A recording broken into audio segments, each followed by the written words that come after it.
For the most part, when we mix oils together, we tend to just go with the oils that we like individually. Or we're completely random. Whatever oils you have on hand, mix them together and call it a day. But through a better understanding of the structure of oils, which I'm hoping you're getting from this video, you can see that you can in fact be more intentional when combining oils. There are two ways to mix oils. You can layer them or you can mix them. They sound similar, but they behave differently on your hair. Let me show you what I mean. The first method is oil layering. On damp hair, I'm going to take a small amount of coconut oil and apply it to this section of hair. Coconut oil is rich in lauric acid, which is small enough and structured in a way that allows it to penetrate deeply. So when I apply it first, I'm giving those fatty acids direct access because nothing is in its way. Now after that, I'm going to take a little castor oil and smooth it over the same section. If you take a closer look, you'll see that the penetrating oil went in first, then the sealing oil came after and formed a protective layer on the surface. That order matters. If I had applied the castor oil first, its bulky structure would have mostly stayed on the surface. That surface film will have blocked the smaller fatty acids in the coconut oil from getting through. So only add oils to your hair when it's damp, and when you layer oils, always start with the most penetrating one first, followed by the sealing oil. First feed the strand, then protect it. Layering works best for people that really want the full benefits of each oil, because it allows each oil to do what it naturally does best. Now let's compare that to oil mixing. Instead of applying them separately, I'm mixing avocado oil and castor oil together in my hand. Once they're mixed, they're no longer acting in sequence. They're acting as one combined mixture. When you apply this to your hair, you're essentially averaging the fatty acid behavior. So what once was two separate fatty acid profiles becomes one combined fatty acid profile. It's like you're creating a new oil with new fatty acid proportions. If you take a closer look, for these two specific oils, you'll see greater external reinforcement with some internal conditioning. Mixing oils together works best for people that are looking to get the unique benefits from multiple oils, because not all coating oils coat the same, and not all penetrating oils penetrate the same. Whether you're layering or mixing oils, there are a few common mistakes I want to go over with you. One of the biggest mistakes is mixing oils without a clear goal. If you don't know what your hair actually needs, you'll end up with a mixture that sounds impressive but doesn't perform well for you.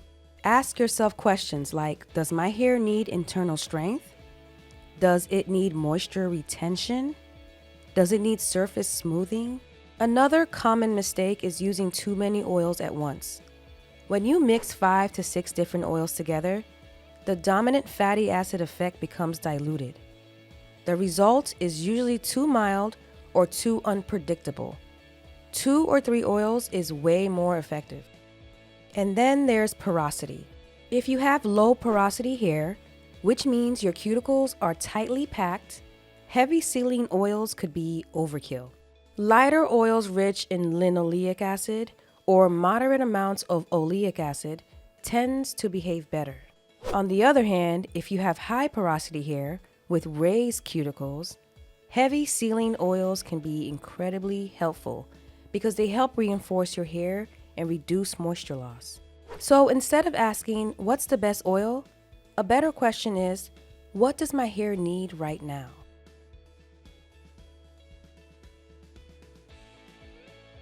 Here are some oil layering combinations you can start out with. If your hair feels weak or is breaking easily, try layering coconut oil first, then sealing lightly with argan oil. That way, you support your internal structure before locking it in. If your hair feels very dry and loses moisture quickly, using avocado oil followed by a small amount of castor oil can help balance internal softness and surface protection.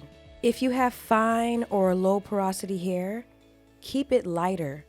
A simple blend of grapeseed oil and jojoba oil can provide conditioning without heaviness.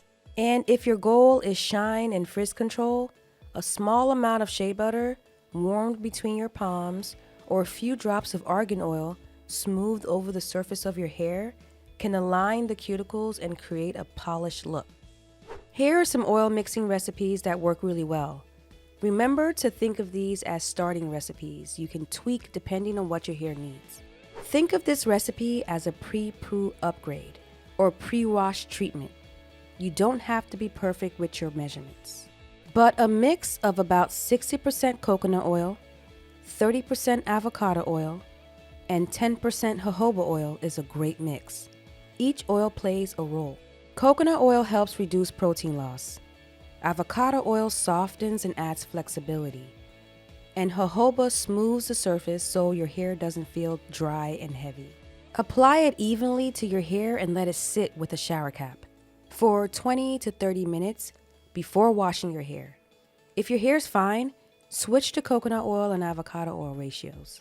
So 30% coconut oil and 60% avocado oil, while keeping jojoba the same. This makes the mix lighter but still effective. When your hair loses moisture quickly for any reason, it needs something that helps seal it in. A mix of 40% olive oil, 40% castor oil, and 20% shea butter can help with that. This mix works really well for thick, coarse, or color-treated hair. It's heavier, so it helps your hair hold on to moisture for longer. The thickness mostly comes from the castor oil, and the shea butter adds an extra layer on top to keep the moisture from escaping. For best results, dampen your hair first with the pH stabilizing spritz. This recipe might feel a bit too heavy if you have a finer hair type. If you want your hair to feel conditioned without feeling heavy, try a mixture of 70% sunflower oil, 20% grapeseed oil, and 10% argan oil. This recipe is balanced, but also lightweight, so it works well for finer hair types. Remember, these are just starting points. Make small batches and adjust based on how your hair responds. The goal is to understand your hair and to understand oils well enough to create a recipe your hair likes. As always, thanks for watching. See you in the next video.